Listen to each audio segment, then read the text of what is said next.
50 लाख महिलाएं मैया सम्मान योजना के लाभार्थी हैं। आज पूरे प्रदेश में प्रति वर्ष 50,000 बेघरों को घर मिलता है। उन सारे लोगों का हक भारत सरकार ने छीनने का प्रयास किया है। इन्होंने हमारे आस्था पर ठेस पहुंचाया है। इन्होंने केवल चंदा चोरी नहीं किया, हमारी भावनाओं की चोरी की है। करोड़ों हिंदू से कतई माफ नहीं कर सकता। एक विषय यह है खान खनिज संशोधन बिल 2026 और दूसरा चंदा चोरी का मामला है। पूरे देश में कांग्रेस ने इन दोनों के विरुद्ध एक जन आंदोलन चलाने का फैसला लिया है और झारखंड जैसे राज्य में खान खनिज संशोधन बिल से जो हमारे हक को भारत सरकार ने, देश की सरकार ने छीनने का प्रयास किया है, एक भारी आक्रोश है। पार्टी का मानना है और जो सच भी है, यह निर्णय संघीय ढांचे पर प्रहार है, वित्तीय संघीय ढांचे पर प्रहार है। राज्यों के अधिकार अपने आप में अलग है, देश के अधिकार अलग है और संविधान के अनुसूची 7 ने परिभाषित किया है कि भाई राज्य सूची में कौन से विषय होंगे, देश के सूची में कौन से विषय होंगे, समवर्ती सूची में कौन से विषय होंगे जिनसे दोनों का संबंध होगा। और जो भूमि है वो राज्य के हिस्से में है, भूमि का अधिकार राज्य को है। और आप सबने देखा होगा कि 2024 में एक लंबी लड़ाई के बाद 9 जजों ने मिलकर के एक साथ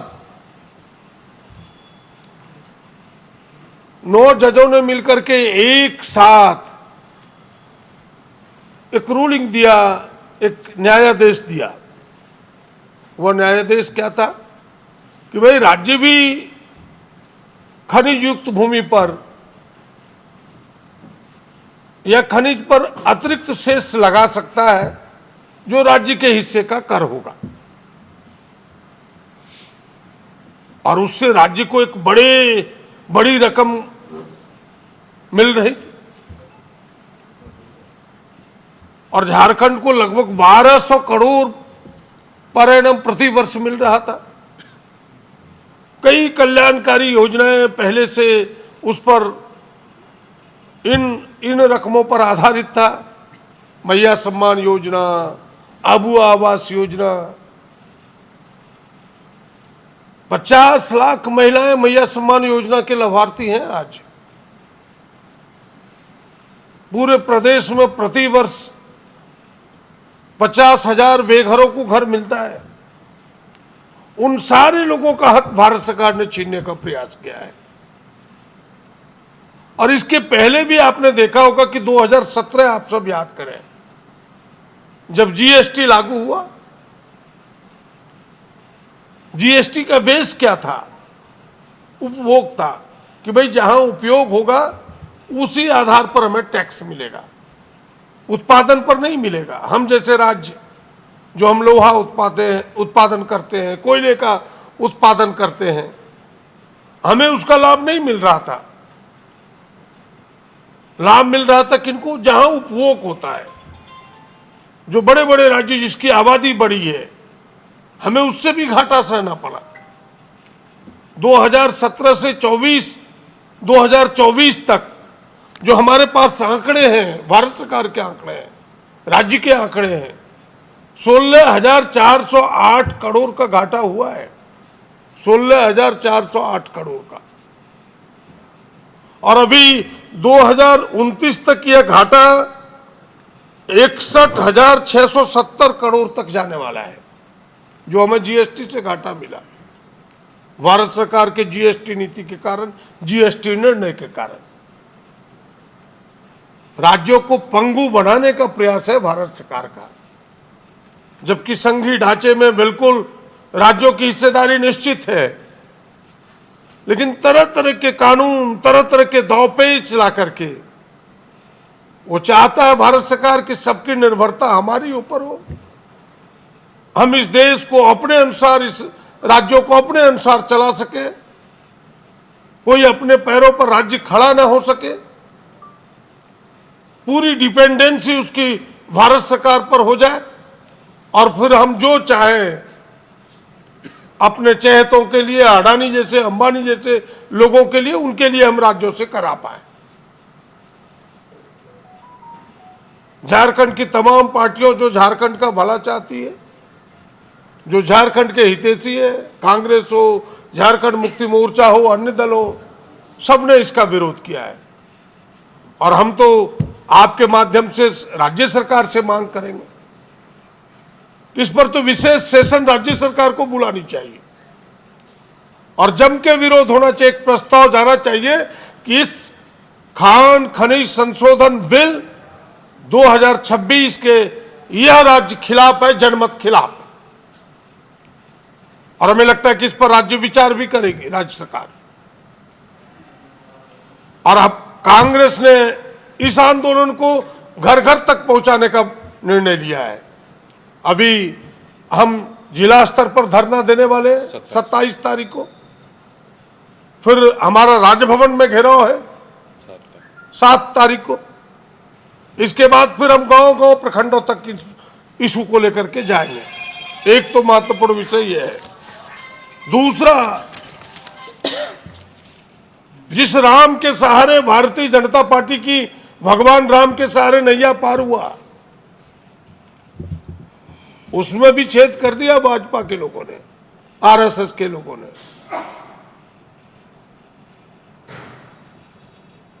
करोड़ों लोगों, भोले भाले लोगों को, हिंदुओं के, भोले भाले हिंदुओं के भावनाओं को उस्का करके भगवान राम के नाम पर सत्ता तक पहुंचा भारतीय जनता पार्टी। कोई और मुद्दा नहीं था। लोगों ने अपनी आस्था, अपनी भावनाएं प्रकट की, और एक बड़ा हिस्सा है लोगों का जो भावना प्रकट करता है अपने चढ़ावा दे करके, अपना दान दे करके। वो भी भावना ही है, वो भी आस्था ही है।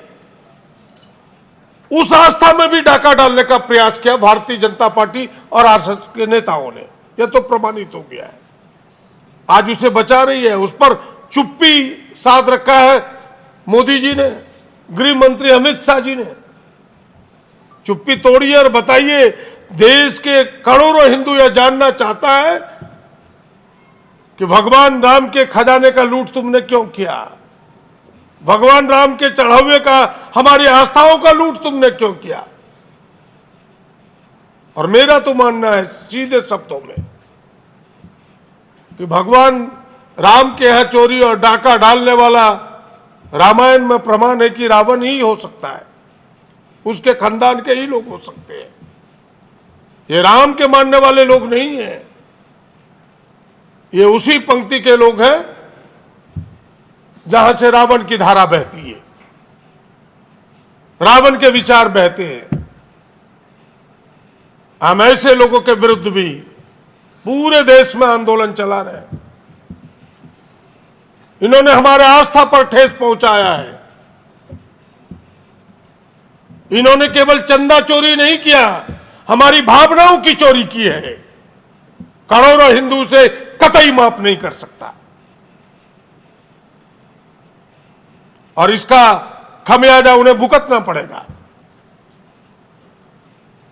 और इस विषय को लेकर भी पार्टी एक एक गांव, एक एक मोहल्ले, एक एक टोले तक जाएगी कि कल तक जो अपने को हिंदू सम्राट कहने वाले लोग किस प्रकार से हिंदुओं की भावनाओं को चकनाचूर किया, ये सामने प्रमाण है। इसीलिए प्रधानमंत्री चुप्पी तोड़े, आरएसएस के लोग इस पर चुप्पी तोड़े और हिंदुओं की भावनाओं से खेल करने वाला ये किस खेल पर वो ताला लगाए, बंद करें। हम इस आंदोलन को भी घर घर तक पहुंचाएंगे और इसका जवाब उन्हें देना होगा। यह दो प्रमुख विषय हैं जिन विषयों को लेकर के कांग्रेस ने कमर कसी है कि लड़ेंगे, जनता के लिए लड़ेंगे, हिंदुस्तान के लिए लड़ेंगे, राज्य के लिए लड़ेंगे। आप सबको बहुत बहुत धन्यवाद।